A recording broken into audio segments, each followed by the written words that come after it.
Hello দাদা, তোমরা সকলে কেমন আছো? আশা করি অনেক ভালো আছো। তো এখানে দেখো রাতের যে সিগন্যালটা আমরা গ্রুপে দিচ্ছি, এটা মূলত ডিজে ইলাইট রিমাস্টার ভার্সন ইন্ডিকেটরটা ব্যবহার করে দিচ্ছি। তো এখানে যদি 300 ক্যান্ডেল ফিল্টারে দেখো 49টা উইন আর হচ্ছে 9টা লস। হ্যাঁ, আর গ্রুপে আমরা সিগন্যাল দিচ্ছি, গ্রুপে দেখো ব্যাক টু ব্যাক 7টা উইন, এখানে 1 2 3 4 5 6 7। তো চলো দেখি আমরা এটা কীভাবে কাজ করে। তো বর্তমানে গ্রুপে সিগন্যাল হচ্ছে 12টা উইন 2টা লস। লাইভে একটা সিগন্যাল আমরা এখানে দেখবো। তো এখানে দেখো আমাদের একটা সিগন্যাল হয়তো কনফার্ম করবে। তো দেখি 5টা ক্যান্ডেল পর সিগন্যালটা দিবে। এখানে 300 ক্যান্ডেলের ফিল্টার ছিল। ওকে, এখানে একটা সিগন্যাল দিচ্ছে আমাদের এওডি সিআইসেফ। হ্যাঁ, মার্কেট কি এওডি সিআইসেফ। হ্যাঁ, এখানে দেখো ক্যান্ডেল নেক্সট ক্যান্ডেল একটা ডাউনের সিগন্যাল দিচ্ছে, আশা করি কনফার্ম করবে। তো সিগন্যালটা কনফার্ম করছে। আমরা এখন দেখি এটা কি হয়, ডিরেক্ট উইন হয় না নন এমটিজি উইন হয়, নন এমটিজি লস হয় নাকি ডিরেক্ট লস হয়। আচ্ছা যাই হোক, এখানে অ্যাকুরেসি অনেক ভালো আছে এখন। তো আশা করি তাই এই ট্রেডটা উইন হবে। তো লাস্টে দেখো এই ট্রেডটা আমাদের এমটিজিতে উইন হয়েছে। তো এটাও রেজাল্ট গ্রুপে চলে গেছে অলরেডি, আমি যদি গ্রুপে দেখাই।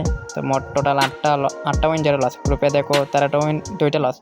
তো এটা হলো আমাদের অরিজিনাল ইন্ডিকেটর। এটার অনেক কপি ভার্সন আছে, ওইগুলো থেকে সাবধান। তো ভিডিও এটুকুই। সবার ভালো থাকলে চ্যানেলটি সাবস্ক্রাইব করবেন। আল্লাহ হাফেজ।